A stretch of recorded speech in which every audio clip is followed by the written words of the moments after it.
Lisa B. Thompson is Professor of African and African Diaspora at the University of Texas at Austin.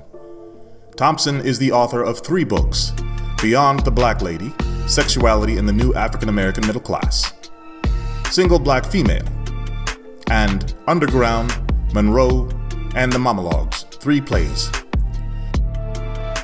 Thompson's plays, which have been produced off-Broadway throughout the U.S. and internationally, include Single Black Female, L.A. Weekly Theater Award for Best Comedy nominee, Irma P. Hall Black Theater Award Best Play winner; Underground, Austin Critics Circle David Mark Cohen New Play Award winner, Broadway World Regional Awards Best Writing of an Original Work nominee; Monroe, Austin Playhouse Festival of New Texas Plays winner; The Monologues, Broadway World Regional Awards Best Writing of an Original Work winner; and Dinner, Crossroads Theater Genesis New Play Festival.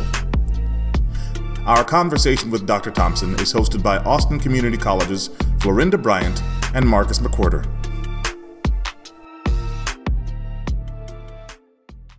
Hi, Lisa. Thank you so much for being with us and sharing with us.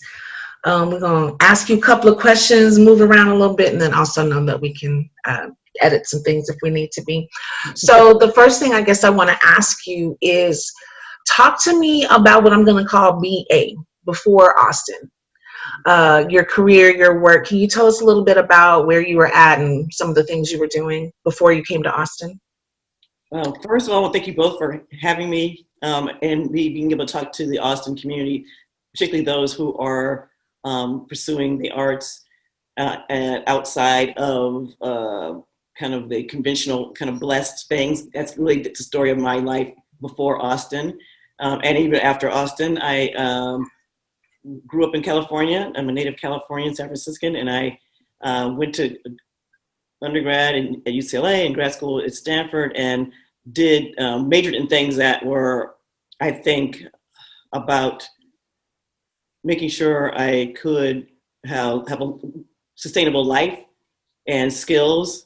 I did not I was never a theater major. I was never got my MFA. Instead, I got my BA in English, and I got my MA in African American Studies, and I got my PhD in a program called Modern Thought and Literature at Stanford. And all those, during that whole trajectory, though, I was always writing poetry.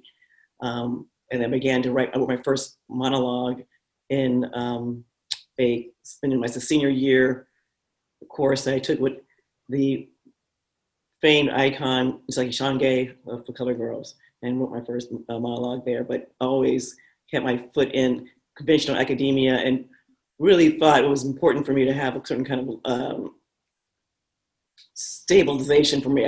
Finding the idea of being a starving artist didn't really float my boat.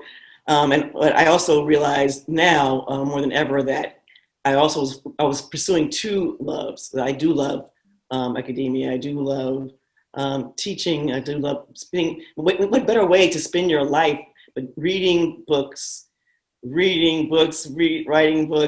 It's what Morrison said. I have one job. I read books. I write books. I write about books. Right. So for me, I feel like I have more than one job. Though I write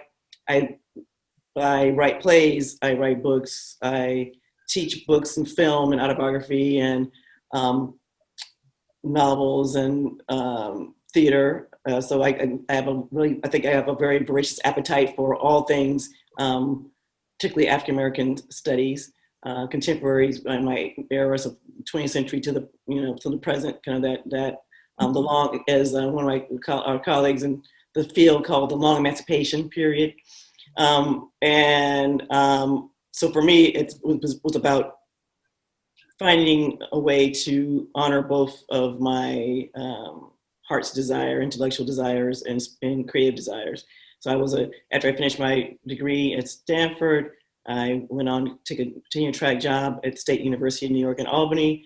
And the funny thing about it is the art stayed with me. So when I wrote my first play, Dread Time Stories, One Sister's Hair, after I finished my degrees, and at UCLA, and I was working there as a staff person, and wrote this one-woman show about a Black woman's journey from pigtails to, at that time, dreadlocks, right? That's what I had. So that whole experience and what that was like, and realized then I didn't want to be a performer because I wanted to be able to sit in the back and just whisper to the director and keep eating my ice cream. So Right. the state that you had to be in, as you know, to be a performer. I may dip back into that, but we'll see. And then I went to graduate school and decided I took one playwriting class with Cherie Moraga, and wrote a play, wrote Monroe in that class. And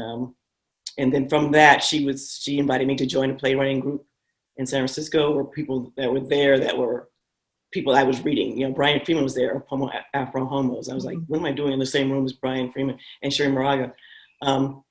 At Bravo Theater for the Arts, women's theater in San Francisco, and stayed. So I was in graduate school, just still writing and writing. Having fun, hanging out with friends, hanging out. We meet once a week, and I drive up from Stanford and we spend the night, in downstairs, some basement, writing and sharing our work. And then what came out of that, those evenings, was Sing Black Female. And I really was not even going to submit it. They were putting together a Plays in Progress series at Bravo, because they had a huge weekend of festival of new plays, including Fornes's work. And my friend was like, "Are you going to do it?" And I was like, "Well, I'm getting my PhD, I can't be doing it.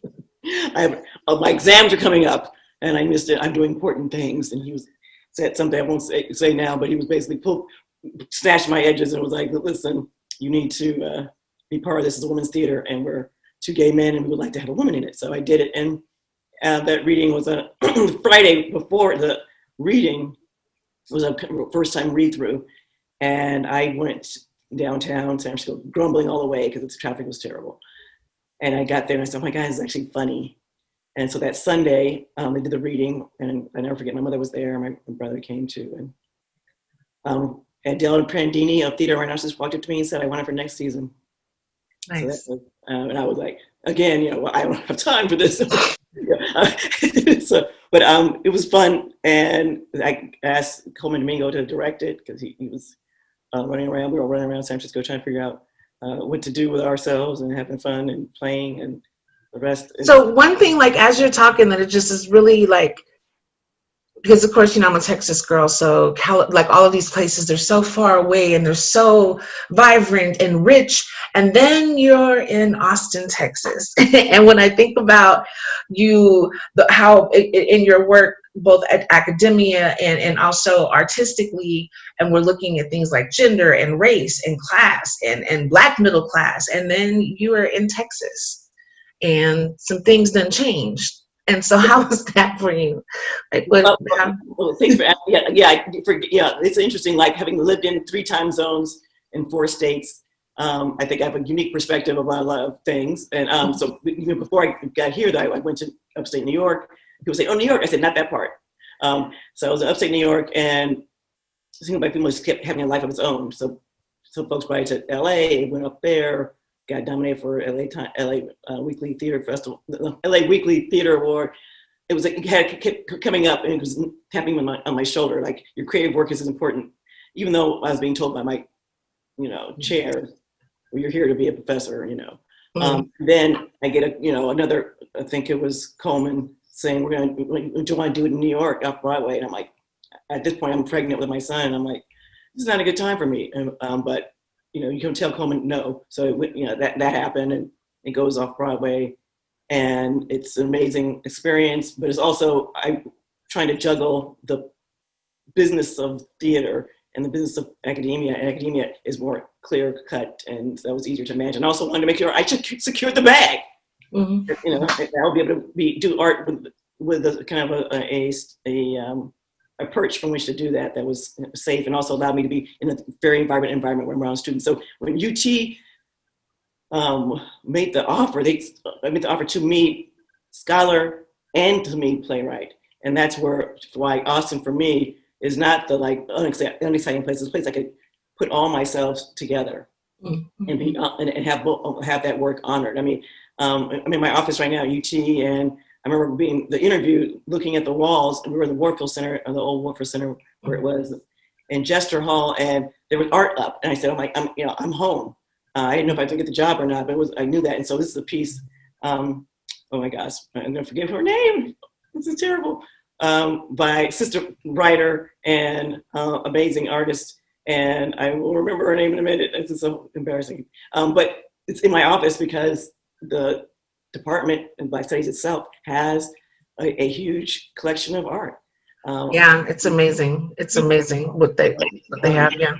Yeah. So that's it. So I'm finding being in Austin a place to kind of land at a certain time in one's life where you can get to both coasts easily. After being in Albany, I'm real clear about how challenging that can be, especially trying to get to the West Coast. From being here, it's kind of central Texas, center of the state, of the country, and able to pivot and move between the two worlds on the coast, but also have a place where have space and land and a place to grow things and have a yard and a place to dream and to sit out in the back and hang out. So yeah, so I was surprised that I was able to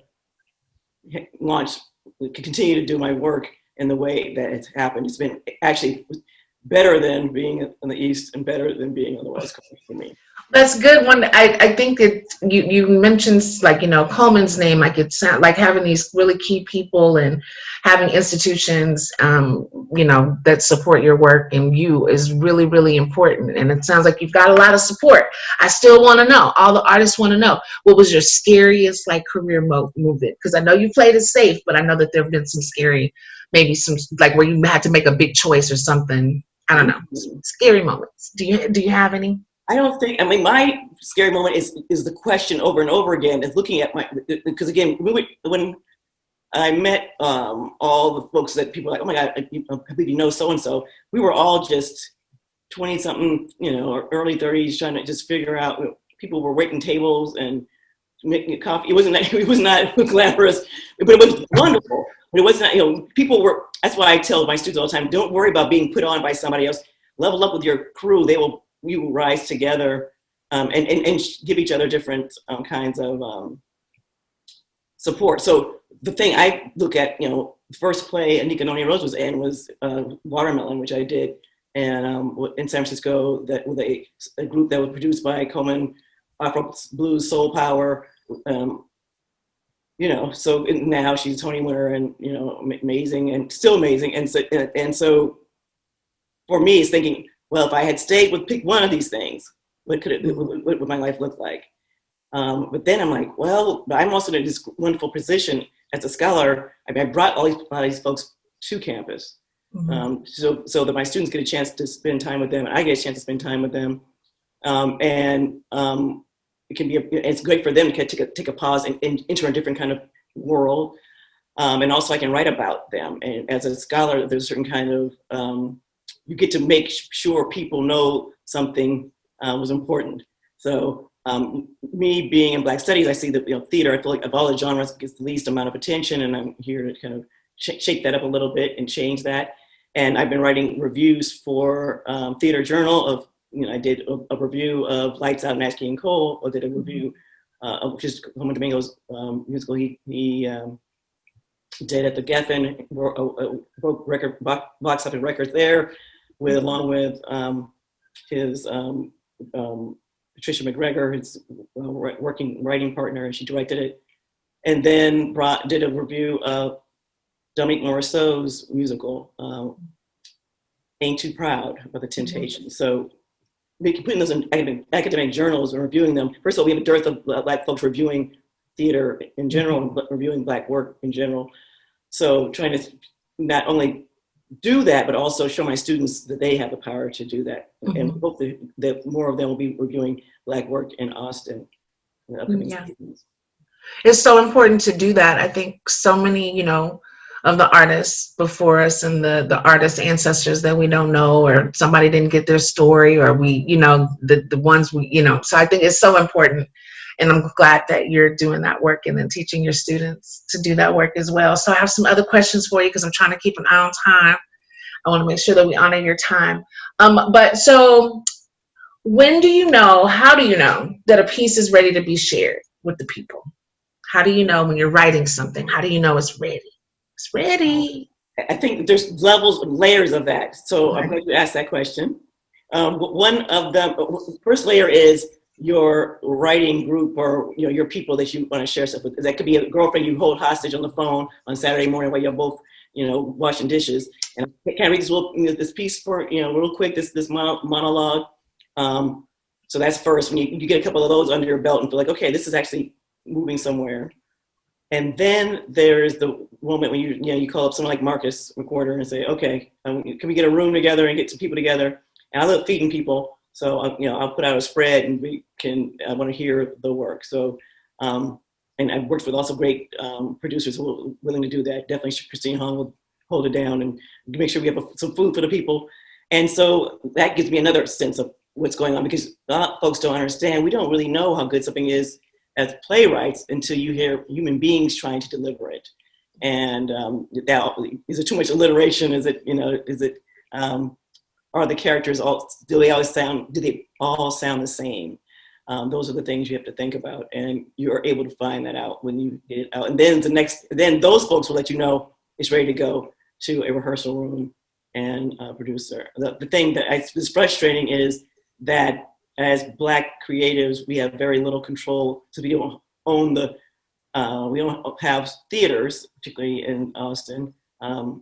It's hard to get our work out there. And I'm making a plea to folks to support Black theaters in the US. 3 that I personally love: Lorraine Hansberry in San Francisco, Penumbra in St. Paul, Minneapolis. Minneapolis, and Crossroads Theater in New Jersey.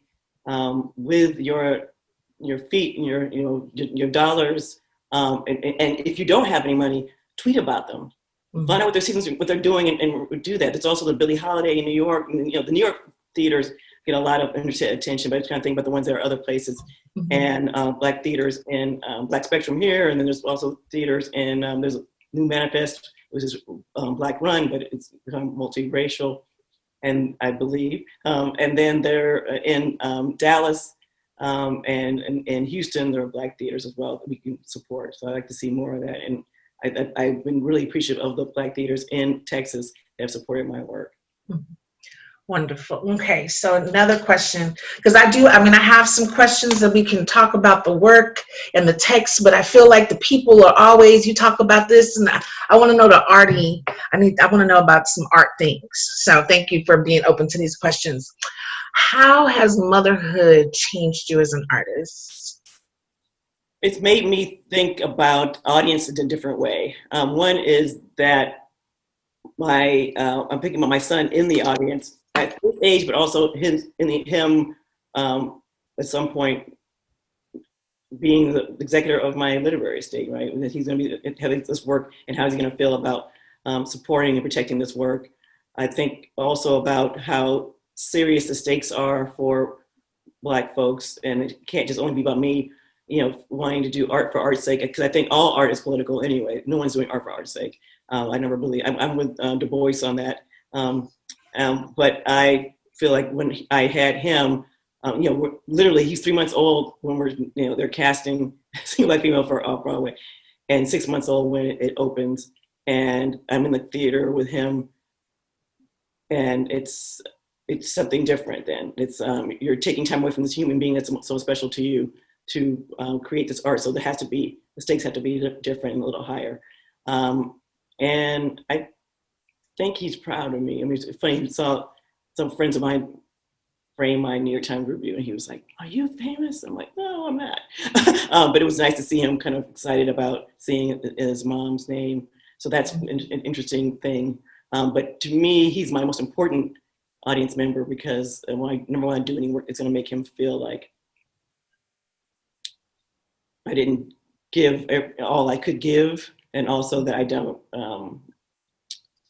share things that are really private, and thinking more about that and what it means for us in this moment. This is his generation, the first generation, the most over-documented human beings on Earth, right, from birth, right? and that generation is, so anyway, so that's a whole another conversation for us to have, but it's, we, as artists, we need to be thinking about how we consciously, sometimes subconsciously, things come out, I think, but consciously minding our own lives and being responsible for the people that we love and care about and want to protect. Nice. Okay. So another question, and this is about your artistic practice. What is your daily practice as a writer? I open up the freezer and see how much Talenti and Ben & Jerry's is available. so no, I wake up in the morning, and I tell my students this too, to make sure you put on your mask first, that you take care of yourself first. So I write in my journal. I've been keeping a journal since the 70s. I took time off the journal when I had my son, and I didn't journal until, again, regularly until the last year. I just took a 10-year time off. So I was like, I wanted to make sure I don't know, it was interesting to give everything to him as opposed to I didn't have time to navel gaze like that. Okay, so that's one, and then also to begin to write and try to give yourself, touch your work once a day. And I realize now that doesn't necessarily mean I have to come up with pages. It's also, sometimes when I'm working out, I do that the first thing in the morning too, that's when the voices come to me, and they're just like, hey girl, let's talk about this. So I'm working on a new piece that's totally different than anything I've ever done. I mean, that's not true. It's a glance back to Bedtime Stories, One Sister's Hair, a performance piece. So it's going to have lots of different folks going in it, and I'm going to push myself out to do music and dance and incorporate all those things, because that's how I let the story tell me how it's supposed to be told. So that's why this particular story is coming together for me. But I believe in, so I didn't realize until years later, coming back to the journaling again, because people say, if a writer writes and write every day, I'm like, oh, journaling is part of that. It's working your muscle, learning how to think on the page. And I've recently come back to working on my scholarly work, writing freehand before, instead of just using the computer and a computer screen. Mm-hmm. And one more pro tip I learned from Shiri Moraga, who said, if you ever get to be very, very famous, you have a thing called your papers, which will be obtained by institutions, right? And that the more the things that are handwritten will cost them more to purchase from your estate. Oh, so, yes, that is. So, and also, you're printing out drafts and writing on those, keep those. So I have, and then figure out how to do it so they don't get destroyed in water or fire. That's the whole thing. Because Toni Morrison lost a lot of her manuscripts and her upstate New York home. It was kind of heartbreaking, but they did. With now Princeton has them, so, and they're in good shape. But that was something important to me. But also, it's nice to be able to separate yourself from technology and get down to the basics. And I also believe in a #2 pencil, Ticonderoga. And that's my favorite pencil. I know they come in black now. Yes, I like those. So I also will edit in pencil at one level, and then also I have a purple pen I use to do when I want to line edit in pen. So it's I have these rituals. I have certain clothes I put on at certain times of writing. I have an old jean shirt from 1875. The collar is ripped. It's just funny. But that's like when I'm, and when I'm really getting in, I have to wear something that covers my head, like a hoodie, hat, something. So because you're in, it's the cocoon, the womb. I'm glad you asked me to talk about this, because I've never talked about it before, really. But it's all these different ways in which I realize this. People think, oh, you're lucky you get to work with your mind, and you're working as a writer. You work with your mind and your heart, but it's also physical labor, and and that's why not enough people talk about the physical labor and the backbreaking labor. And I think that the current laptop environment is really detrimental. I think it's important to work on your laptop with it unplugged. So it'll force you to get up when you're recharging it, to go and move and drink water. So I think when I'm at my height, it's mind, body, spirit. I'm working out. I'm creating work, and also sharing in community with other people. That's really important to have all those things in balance. But you can't just write. You've got to move your body, because some of the words are in there anyway. So, but it's also really does harm to our necks and our backs and our hands and wrists. And people don't, it is physical labor, and honor that and talk about that more and figure out ways to make it better. So I'm at my standing desk in my office right now, and that's been really, really great for my body. Yeah, I think that it's been wonderful to hear you talk about all the things. I made my little Lisa action item list here because I know that we are at our 30 minutes, and I really do want to honor your time. Some things that kind of stuck with me is the supporting and this awareness of Black theaters across the country. So that's something that I'm like, okay, took some notes on those institutions, but making sure that we're all supporting those. Something else that's sad with me is you got a crew, you roll with people. You have like your people that you can count on artistically to help call you in or call you out, whichever one of those words works for you. And I think that that's something that is beautiful to hear you talk about. And I'm like, oh, that's that grounded thing in here that we see. And then securing the bag. We don't talk. I love how much you talk about securing the bag because it's very important. And there's more than one way to get to a destination. And I think that your career has showed how like wonderfully you have mastered that of just like you're doing the work is coming to you, it's getting done, and you're taking care of yourself and your beautiful son. And it's beautiful to witness a mother artist doing that. So I'm so grateful for your time, always, in your wisdom. I gotta make sure I got my crew ready. And then also too, something about like a ritual. Mm-hmm. I'll get caught up in the discipline of my craft, and it's like, oh, it's discipline. So I'm not being like, it's like, no, it's ritual, it's magic. And it's beautiful watching you do your magic and magical things happen. And I'm so excited about what's going to be coming up for you. So this will be my last question for you. Mm-hmm. What's coming up for you soon? Like what's happening next, Lisa? Where you gonna be at? What am I doing? Right now I am listening to what's happening in the world and thinking about how it's impacting me and my community, and realizing that there's a sister that's on social media, and I know she exists outside of that too, but called the NAP Ministry. Mm-hmm. She talked about what it means for us to take the moment right now and rest, and for Black people to do it, how revolutionary it is for Black people to stop being focused on our labor and think about rest. I just decided last week, I decided that I'm going to take off. Nothing public, nothing's happening. December 1st through the middle till Martin Luther King's real birthday, January 15th. That shut that down and just go internal. And I have begun during COVID to be serious about my Sundays as sacred. And and when I let that slip, I see that's not good. So sacred, so that I have my gut. I do certain things for myself, and it's also a day that is very unstructured. It's really important for us to have some time that's just wake up. How do I feel? What do I want to do? Mm-hmm. What do I want to read this, write that, sleep, make brownies, take a walk, call a friend, call a family member, do nothing, cry, so important. Laugh. What do I want to do with my time that's unfettered?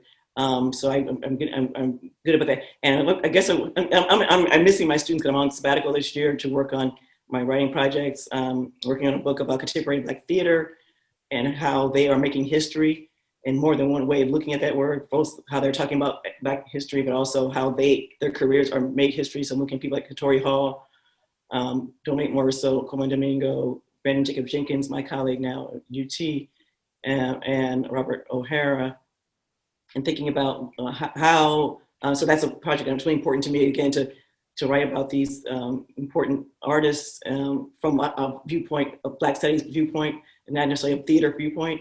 Mm-hmm. And I'm also working on several plays in this collection, which I love, is covered by gifted by the wonderful, yes, thank you, the wonderful Deborah Roberts, who's an Austin artist. there's Underground, Monroe, and the monologues. And Monroe is a play I wrote in my graduate class with Sri Moraga, and that was set in 1942 in Monroe, Louisiana. And I want to now pull this all the way out and do the arc of this Black migration narrative, which is a circular narrative. So it begins in the South, goes to California, and the next one I'm working on is Gold, which is set in San Francisco in 1972 during the height of the Black population. And the next iteration is called Flood, which is set in the present moment in the South, and most likely in Texas, and it's called Flood. So that's what I'm working on. Really, my heart is with those projects, but also with the performance project as well, which I've gotten some people who are like, I'll write songs, and I just gotta find a dancer. So that's kind of in the mix. And I'll turn one of my plays that Marcus McCurry directed when I first got here, Mother's Day, which is an Afrofuturist comedy, satirical comedy, into a screenplay recently. So I'm trying to decide how that's going to make it into the world.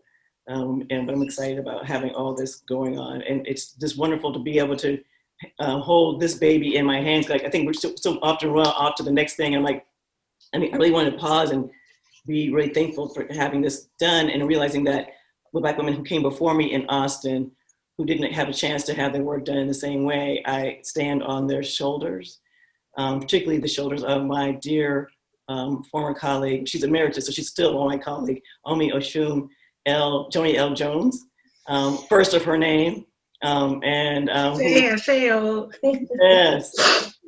who wrote a wonderful book several years ago, as well as established performance art as a priority in Black Studies at UT, and I'm a beneficiary of that. And I just wanted to add water to the garden that she actually, what's the word for it? She sowed, the garden she planted, and my honor to do that. And I'm happy to have another role besides being a scholar and artist and a teacher, but also a curator, cultural curator that brings Black performing artists to campus, following her example, and it's now named after her, the residency we have here at Black Studies. And I'm glad that you were our first visiting artist, and they're under that name. Yes. So yes, Omi, and thank you, Marcus, for arranging for us to have this talk to share with students. It's really important. I'm somebody who I come in through the back door, so I learn from these conversations, and I learn from people willing to be sharing their wisdom and their knowledge. So I'm very grateful to you always. So yeah, thank you, Marcus. Thank you, Lisa. Thank you. I learned from you too, Florinda, all the time. So we got a book. Okay. Thank y'all so much. I'm just happy to be a fly on the wall listening to y'all rap. This is great stuff. Yeah, it was good. Thank you so much for sending those questions, Lisa. That's the stuff that people want to know. That we missed some of yours though. I was like, wait a minute, the other ones. We did, but I feel like as an art, like I don't know, we can talk about and it's up to you, Marcus. Like I can ask some more questions about the books, but this is the stuff I feel like, especially for students that are at this with the pandemic. Can you imagine still trying to like be for my son, how do we have people continuing to go into these careers when there's such a big question mark over what's going to happen in our industry? And I think that I'm serious, like Lisa, you securing the bag and still doing the work, those things can happen. And I think that there's a way that you had a question when you had, it was how, and it's like, you guys steal. It's about thievery, stealing time from other things. Yeah. And I am no way going to tell people, if you could edit this back in, it would be great to have this part, because it's really important. There are things that I had to lose. There are things I had to give up. No one gets through this for free. There's a cost for every choice. Just make sure that you can make peace with the choices you've made and the cost you have to pay. That's all there is. There's no gaming it so that you don't lose something. Each evening in a theater is an evening not with my son. Each article or whatever I was having to do semester was spent on the East Coast. Was a semester I was not in California with my mother, who's gone on to glory, right? So there's costs, and all people want to see is like, oh, you're a full professor at UT. It's like, yes, and there is costs, and this is one thing I think a lot of people don't understand either, and you don't know sometimes until you get there. You're trying to obtain something. You're like, I want to get to, get the job or get my show in this particular theater, or I look at what's going on with them. I want a review from that particular publication. You don't know what was the cost for those things. And then when you get those things, sometimes you get them and you find out, right? And so that's one. And then in academia, it's such a hierarchical system. People are like, well, how come the people at this rank aren't doing blah, blah, blah? And then you get to that rank and you realize they're holding a door back of stuff that won't fall on your head. You have no idea what they're doing until you get into the position and you're like, oh shit, I'm sorry I was more help. I'm sorry I was messing with you because I didn't know what you were doing. And sometimes they're too busy. One, they're too busy to tell you. It's like being an elder. You're like, people say, and you're like, oh baby, okay. But you gotta find it on your own, and you really can't explain it to people because I'm not sure if I would have understood. Yeah. The other part is the price of all this stuff. Oops, 3 minutes. Okay, I forgot. No. But this isn't, because that is the thing about academia, right? Like Black women historically don't fare well there. You know what I mean? It's a hard place to be. Yeah, Black folks in general in academia in any of these positions, but I think. I friends who are in every field, though. My friends who are in the law field, like, how come the Black partners aren't doing blah, blah, blah? And you find out when you could be a partner, oh my God, they were doing X, Y, and Z. And so there's no place where, I'm not saying Black people who have made it up the ladder are all wonderful, but it's more, that's why I write about the Black middle class, because it's more complicated than what we're saying. And I feel like you see that with Monroe, and also in Underground, where you have like that there's this like, I think in your interview, I talk about like this ascension, like that's going to help you get past the thing. Yeah. And then you think that, and it doesn't ever work out in our favor. And then it's easy to forget that there is the thing that, the price that you pay that people don't talk about. Yeah. And the house always wins. The house creates the whole thing. So you're trying to play a game that's already rigged. So just understand that. And that's why I feel like I am a formally trained organic intellectual. So both things are happening. I respect the academia and what it means, and I the reading lists for the exams and all that. One of the best times I ever had in grad school was reading all the books for my exam, because it was immersing myself in the stuff I wanted to know about my people. So that's one, but the other, it's not just that, right? It's there's always I also think about looking at the world through the eyes of my father, who was an electrician, and he, of all the characters I have, most like my father is Clyde from Monroe. Wow, yeah. And so, in the words of that, the philosopher Jay-Z, I'm gonna play the corners where the hustlers be too, right? And pay attention to other people in academia.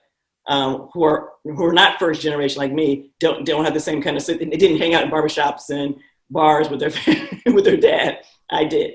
So I see I would hear why I respect both places and both types of knowledge is because I was in a sociology class at UCLA in grad school, getting my master's, and hear the same wisdom in the barbershop with my dad's friends talking about what was going on in terms of employment patterns. Wow. So. So that's why you can't tell me, and I think people who are not formally trained, we need to stop apologizing for that. Because who decides what's formal? Again, the house decides what's important knowledge, but we can change that in how we deal with each other, and then also how we reward folks. So I'm happy to see people trying to push back against some of these things. But I definitely, not getting an MFA had its costs. Everything has its cost. Everything has its cost. I've done it. I'm a Taurus, so I'm gonna figure out how to. I'm just gonna do what and also enjoy the journey. So I'm actually, we're kind of working on a memoir to kind of, or memoir facets to some of this, maybe this new book, but just because it's important for people to know. It's important to me to leave some crumbs, right? Mm-hmm. Cornbread crumbs, though, not just any kind of crumbs. It has to be cornbread with butter and sometimes with honey. When I grew up, my mother used to make would cut up into chunks the second, third day, and with milk and make it like a cereal out of Cereal. You know what I'm saying? So I want to make sure folks understand that there's levels to it, and yeah.